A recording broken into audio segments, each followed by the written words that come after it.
Hello, my name is Christian. I'm a junior at St. Mark's School of Texas, and I'm with the Teaching Technology Across Generations Club.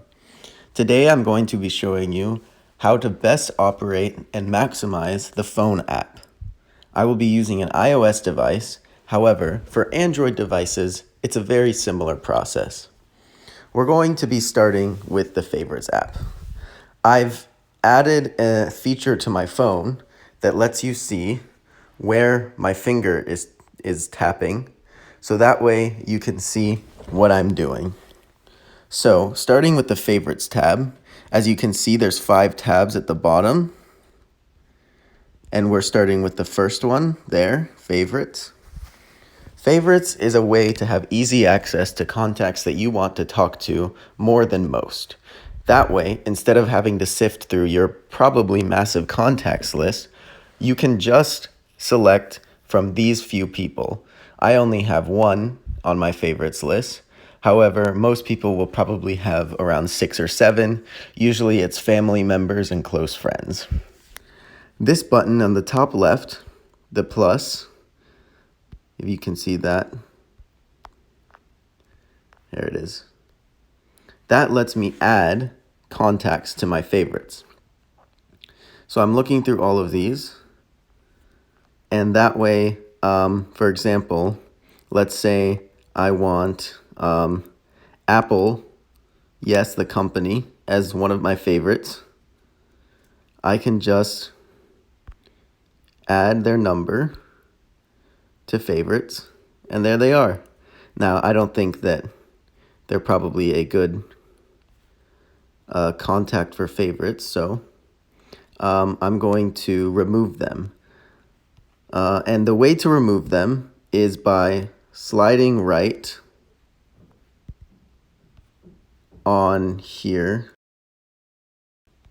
There we go. Sliding right, and then you see that there's delete. And if I click delete, it will delete them from my favorites. Now, favorites only allows you to save one number at a time for easiest access. So if one of your contacts has multiple numbers, multiple phone numbers, maybe emails, things like that, you can only choose one phone number per one of these slots. Now, you can have multiple slots per person, but that way, if I just tap on Beto, or this is his full name, Robert, if I just tap on Robert, it will immediately call him. And that way, it's just really easy. I don't personally use favorites that much because what I use most is recents. So, recents is the second tab here. And basically, it is a list of all of your most recent. What this does is it shows you all of your most recent calls, and it shows you all types of calls. So that includes FaceTime. You can also see your missed calls, so people who called you and you didn't pick up, and that's right here. And so that's basically the full functionality of recents. You can also edit your recents if you'd like by tapping up here. And then you can delete people off of your recent call list if you want to. The third tab is the Contacts tab, which is down here. And what the Contacts tab does is it allows you to look through all of your contacts, and all of those contacts have their own contact cards. So if we go back to the Apple contact card, you can see that it has the number, it has a website. Since we're probably dealing with people, it'll also have like things like email. It can also have their home addresses. There's also a separate app on the iPhone that we should cover eventually for contacts, and that way you can that's a better way to learn how to add contacts and change contacts. But On your phone, there is a tab right here for easy access to your contacts. The fourth tab here is the keypad, and this is so you can dial any numbers that you want. It's just like a traditional phone, and so if you have someone's phone number and you don't really want to add that number to your contacts, you can just dial them here in the keypad. The last and final tab is the voicemail tab, which is this tab right here. And that is just a list of your voicemails that people have left you.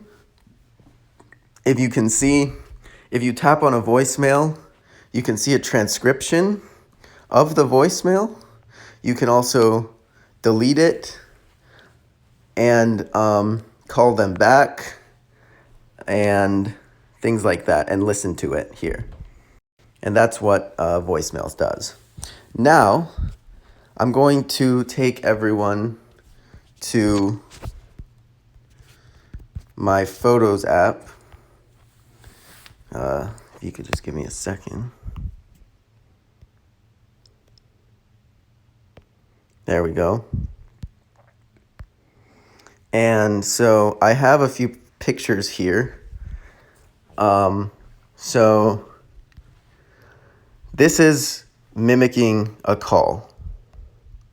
And so when someone calls me, I'm going to get a screen that looks like this. And what I want to focus on is these 6 buttons here in the middle. So I just want to walk everyone through quickly what each of those buttons does. So the mute button here will mute you. It won't mute the other person. It will mute your call. So maybe someone walks into the room and you want to have a private conversation with them without the person on the call hearing. That's what this is for. The keypad is exactly what you might think it is. It is an actual keypad. And what this is most useful for is if you get a call and it's like an automated caller and they say something like, press 1 to speak to an attendant or something like that. That's when you would use this keypad. To add a call, if you click add call, it will take you to this screen. And it's basically, you can add contacts. You can add contacts here. You can choose a contact to add to the call. You can also add your favorites over here.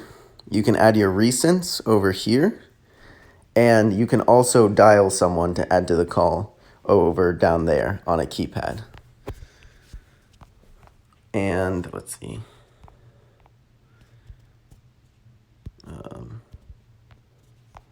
Here we go. Okay, and then the last 2 buttons, FaceTime and Contacts, are pretty straightforward. FaceTime will change the call into a FaceTime, so you'll be able to see whoever you're calling, you'll be able to see their faces. And Contacts will just open your contacts list, so you can just look through your contacts list. Those are basically all of the functionalities of the phone app, and I hope that you learned something. And we'll be back soon with more videos.